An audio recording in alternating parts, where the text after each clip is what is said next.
Welcome to Rich House Comedy, and you're probably looking at, why does my green screen look like this? I don't know. We're here to do a reaction, though, okay? Louis C.K. is the guy that is on here for us to react to. 9/11 Deniers. Let me know why you like Louis C.K. in the comments. Don't sit your bougie ass in the comments not informing me anything. Shout out to you as well. We are very close to being monetized on this channel, so make sure you hit that button in the top bell to get me closer.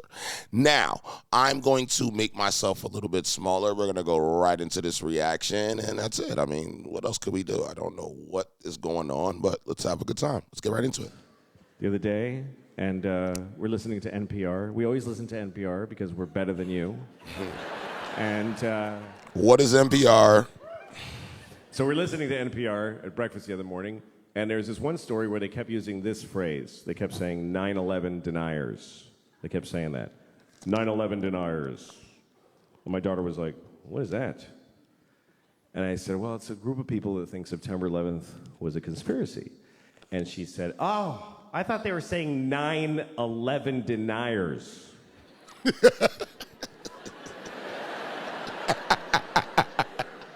Yeah, she thought they meant 9 people who just ain't buying this 11 bullshit.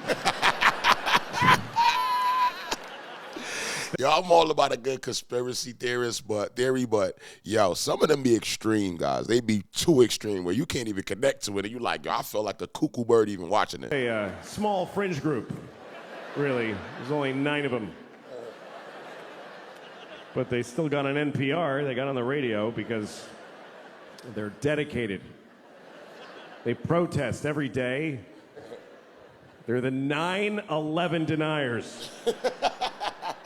They're outside of the White House. It goes 10, 12, 13. Just know it. We are the 9/11 deniers.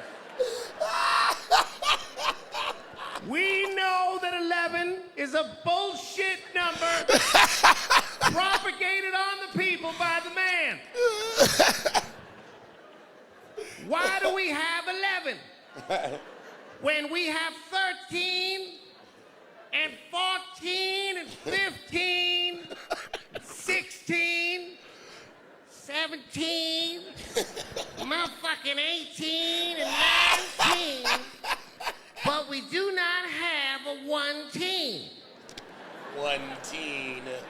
What happened to 1 teen?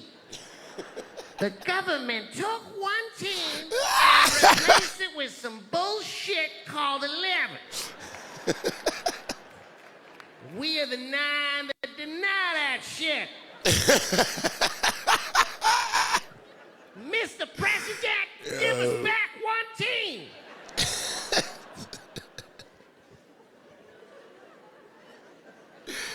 I don't mean to offend any Chinese people with the stereotype. Oh, no. That's right, I'm Chinese, motherfuckers. I lived in Shanghai.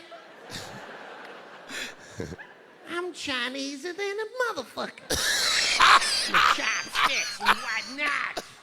All right. I'm sorry.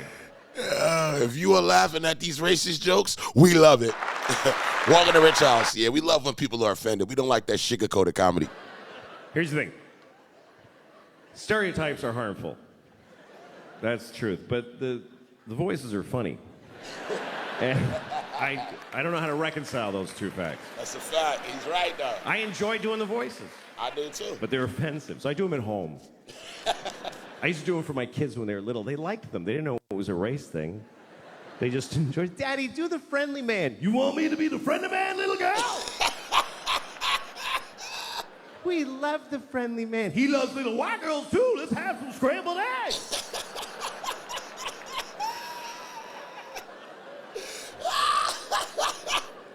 Why is he doing that accent? And I grew up and I was like, don't talk about the friendly man. Maybe don't talk to your teachers about them.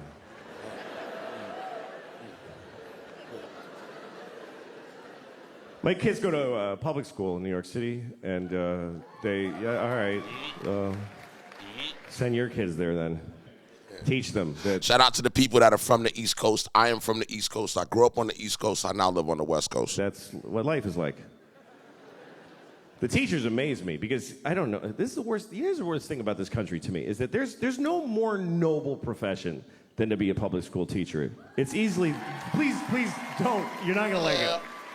You're not gonna like where it's going. I don't recommend clapping at any things. You'll regret it at the end of the thing. In a democracy, there's no more noble contribution you can make than to teach in a public school. And in this country, the people that do that, they're fucking losers. Oh. They're just rock bottom fucking losers. What? And everybody knows it, but they keep doing it. New people are teaching every day, knowing how shitty it is. They show up, they tell them ahead of time, hi, what is this job? And they say, okay, here's what we need you to do. We need you to make children know math. Wow. Do they want to know math? No, they don't want to know it. You need to make them know it against their will. Against their while will. They're exploding sexually and... Oh, no. Oh, no. Who are these children? Just whatever kids live near the building. Oh my God.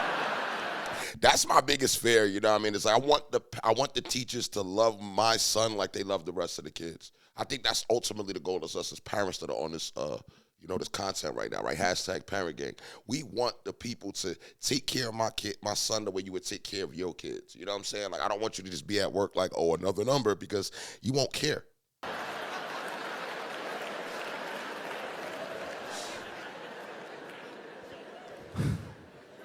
How much do I get paid? About $10 every 4 years.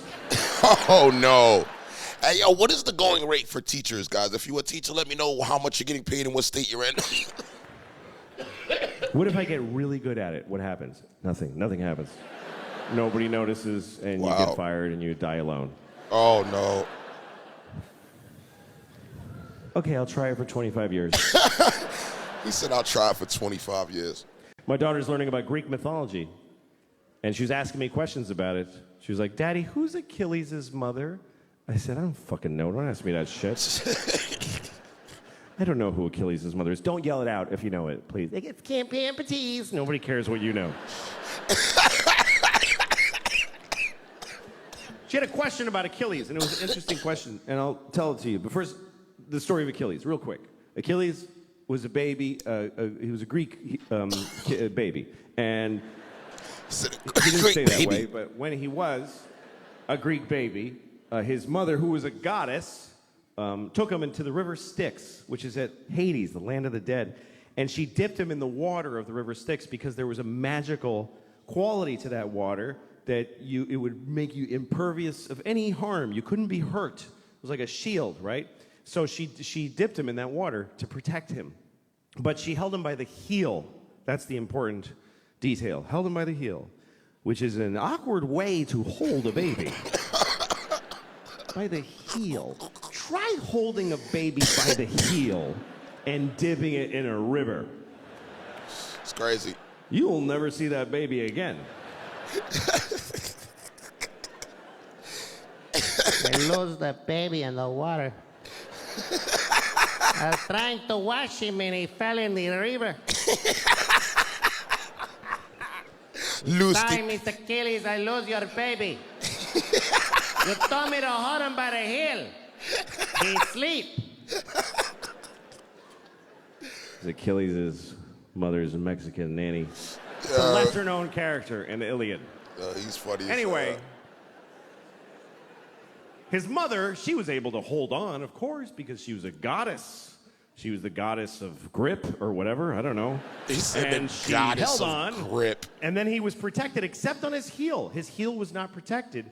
And so that's what we call your Achilles heel, your one vulnerable place. Everybody's got their Achilles heel. Achilles' Achilles heel was his heel.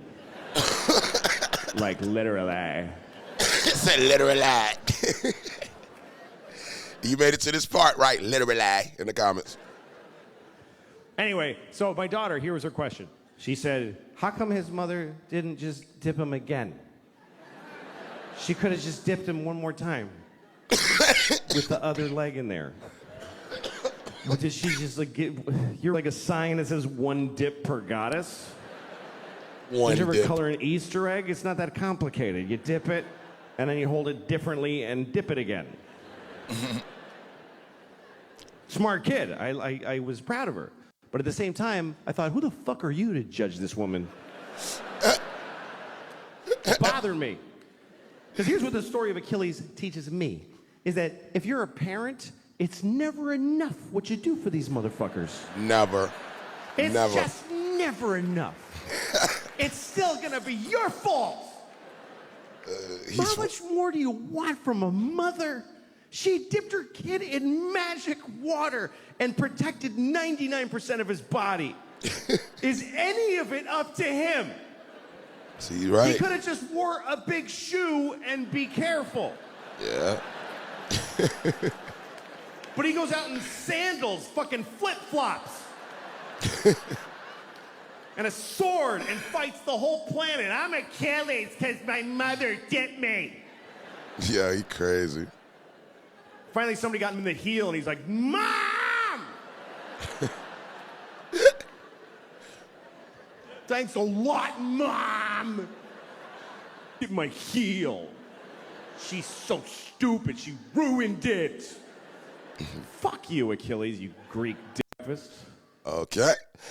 Well, Louis C.K., 9/11 deniers. Me, personally, I feel like if people waste their time believing that something that I know that I saw happen and they want to deny it, then there's a damn idiot. I am from the East Coast. I remember the day that it happened. I watched the buildings fall. I know what happened. That's one. Number two, I need suggestions for Louis C.K. stuff. There's so much. I'm only one man, and I realized, why should I sit here losing my mind trying to figure out what y'all want to watch? You suggested in the comments so we can keep it going. Make sure you sub up. Hit the top bell. I'm so close to monetization. And I will see you guys on the next one. I'm out of here.